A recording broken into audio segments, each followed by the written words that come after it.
কেমন আছেন সবাই? আঁখি শোবার আরেকটি ব্লগে আপনাদের সকলকে স্বাগত জানাই। আগের দিন তো আপনাদের বলেছিলাম আমি এসেছি ধানবাদে ছট পুজোর জন্য, আর আগের দিন আপনাদেরকে লাইটিংগুলো দেখাতে পারিনি জায়গাটা, তাই ভাবলাম আজকে একটু সকাল সকাল বেরিয়ে আপনাদের দেখাই কি সুন্দর এখানে সাজানো হয় ছট পুজোর জন্য। ছট পুজোটা মেনলি হচ্ছে 4 দিনের পুজো। তো প্রথম দিনটা হচ্ছে ওই নাহায় খায়, দ্বিতীয় দিনটা খারনা, তৃতীয় দিন বলতে গতকাল আমি ছিলাম এখানে, যেটা বিকেলের অর্ঘ্য দেওয়া হয় সেটা হয়েছে, আর আজকে হচ্ছে ভোরবেলার অর্ঘ্য।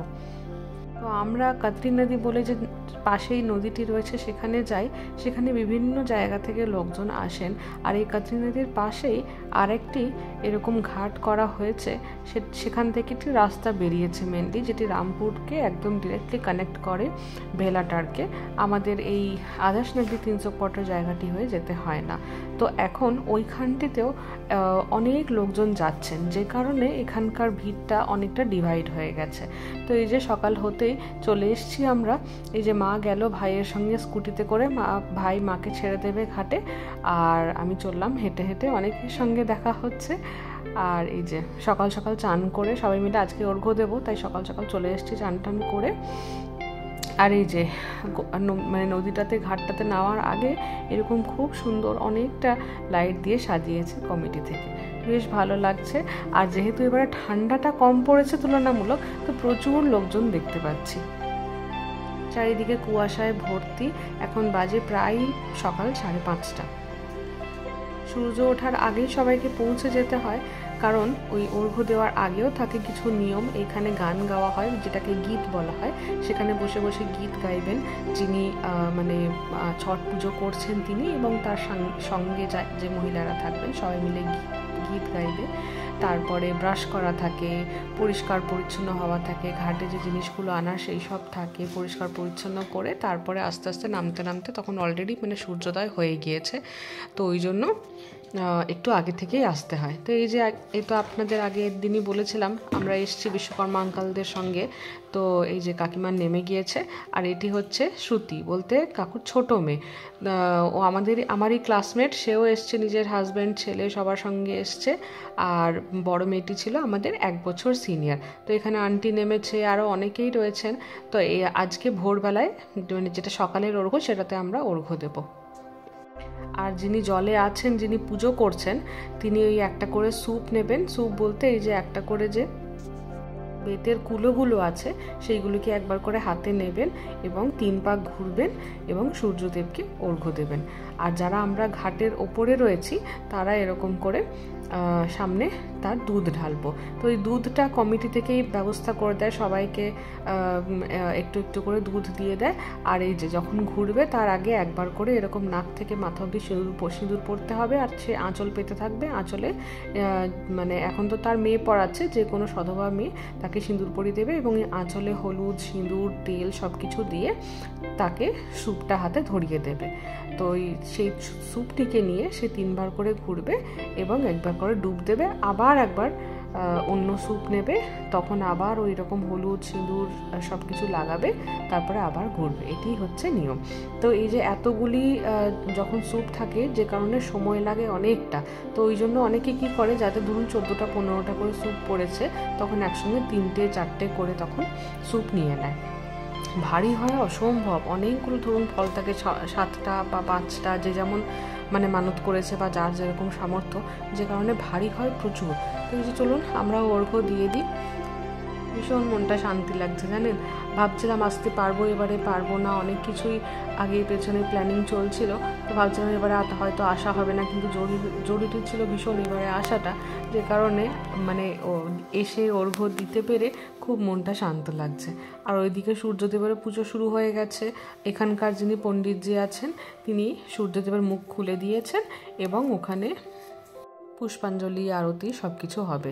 তো এই যে এখানে হয়ে গেছে, যেটা অর্ঘ্য দেওয়ার নিয়ম সেটা হয়ে গেছে। এবারে ছোট করে এখানে একটা যজ্ঞ মতন করা হবে, সবাই একটুখানি বসবো আগুনটির কাছে, তারপরে রওনা দেব বাড়ির উদ্দেশ্যে।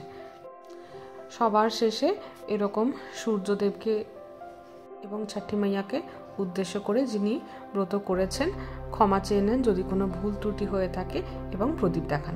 তো এই যে আমিও লাইনে যোগ দিয়ে দিয়েছি, 5টি এও লাগবে। তো এইবারে আন্টি আমাকে ডাকলো যে নিষ্ঠা এসো, মাথায় ঘোমটা নাও, তোমাকে আমি মাথা থেকে সিঁদুর পরাবো। আর আমি ছিলাম, আরও 2জন কাকিমা ছিলেন, আর এই যে যিনি পুজো করলেন আমাদের তার একটি বৌমা ছিলেন, আর এই যে আমার ক্লাসমেট শ্রুতি তো ছিলই।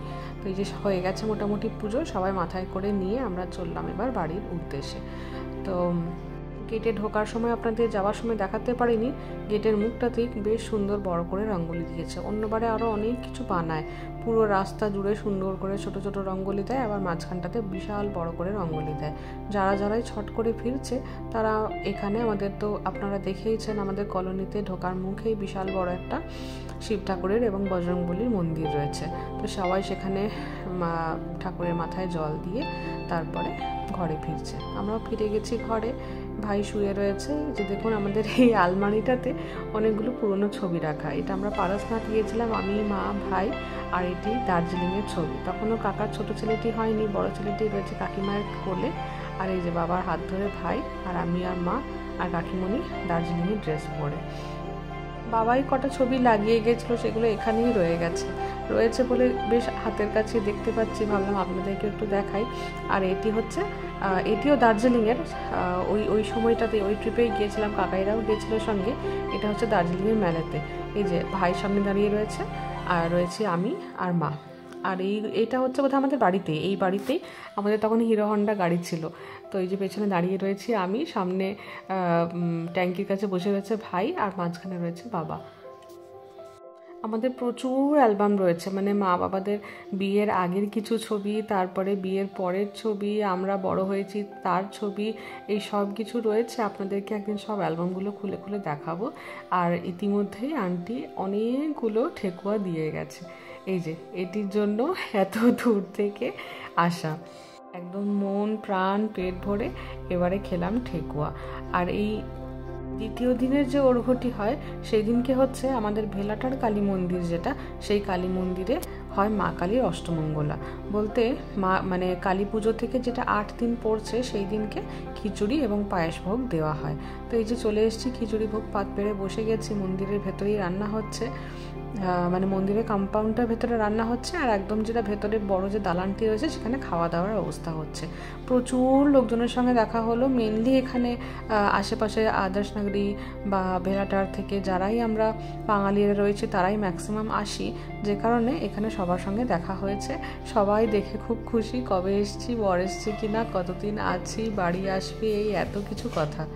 দেখা হলো বাচ্চু কাকার সঙ্গে, বাচ্চু কাকার শরীরটি বলছি কিছুদিন ধরে খারাপ যাচ্ছে, আসলে এই সিজন চেঞ্জে তো অনেকেরই শরীর টরীর খারাপ হচ্ছে। যাই হোক চলুন, আমি আর ভাই তো ওখানেই বসে খেয়ে নিলাম, মায়ের এখনও স্কুল থেকে ছুটি হয়নি, তো ওই জন্য মায়ের জন্য একটুখানি টিফিন কৌটোতে নিয়ে নিয়েছি। যাই হোক চলুন, ভিডিওটাও তাহলে আজকে এখানে শেষ করছি। সবাই খুব ভালো থাকবেন, সুস্থ থাকবেন, সাবধানে থাকবেন। ভালো লাগলে লাইক, শেয়ার, সাবস্ক্রাইব, কমেন্ট করুন। দেখা হচ্ছে খুব শিগগিরই আরেকটি ব্লগে।